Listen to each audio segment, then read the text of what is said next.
Madeline and Roderick Usher from The Fall of the House of Usher. Really vampires?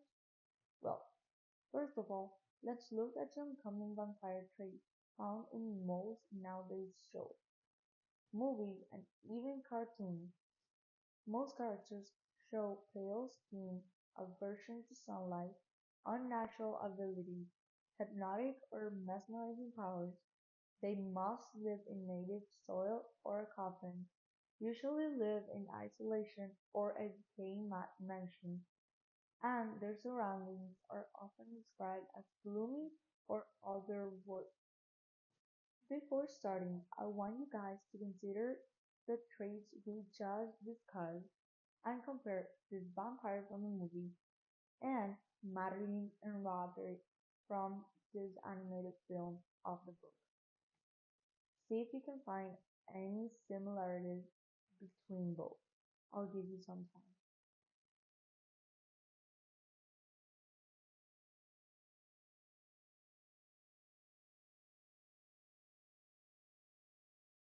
If you could find some similarities, or even if you couldn't, don't worry. We'll discuss them at the end of the video. But keep in mind those similarities throughout the entire video so you can have an idea of what I'm talking about. First, we have pale skin.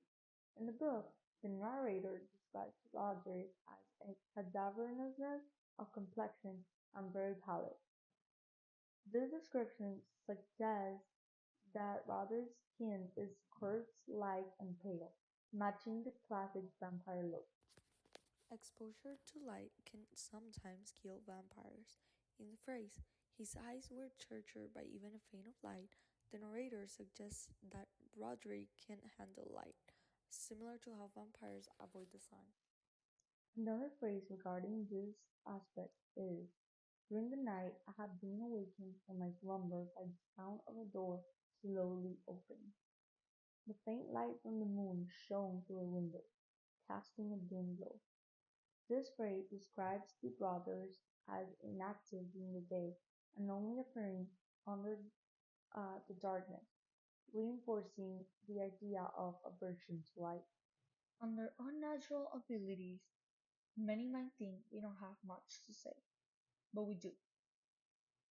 With the phrase, Madeline, after being entombed, returns covered in blood, trembling and walking, we can see how Madeline escaped from a tomb, surviving burial, which is a classic vampire move. Next, we have hypnotic or mesmerizing powers. On the hypnotic part, you can see on your screen how Roderick is telling the narrator how he feels his sister coming out of the coffin and knocking doors and getting out at night. This can suggest that Roderick might have hypnotic or some supernatural powers. Under the mesmerizing powers part, we have a sense of insufferable gloom pervaded my spirit. With this phrase, the narrator expresses how he feels controlled or somehow influenced by the Usher house and the family itself. A really common characteristic of vampires is that they must live in coffins so their light won't get to them. With this phrase, the vault in which we placed it was small, damp, and entirely without means of admission for light. In this scene, Madeline is placed in a tomb, which resembles how vampires must rest in a coffin or a dark space.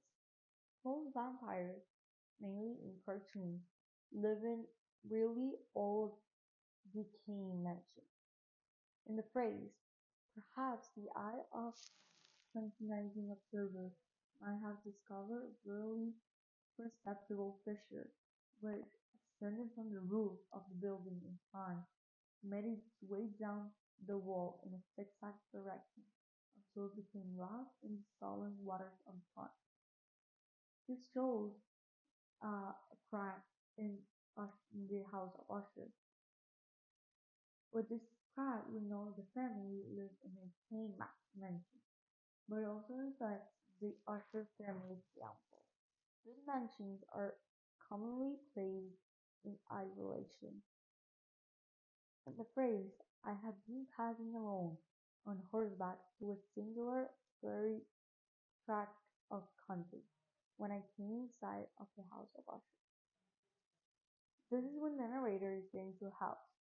This shows how the family lives completely alone and away from society, just like many vampire figures. Most of these managing surroundings are often described as gloomy and otherworldly, with the phrase "an air of stern, deep, and irredeemable gloom" hung over and pervaded all. The narrator describes the overall gloomy, decaying, and otherworldly atmosphere of the Usher's house. Now, let's go back to these two pictures. Let's see if we can find any more similarities after all the information that has been provided to you.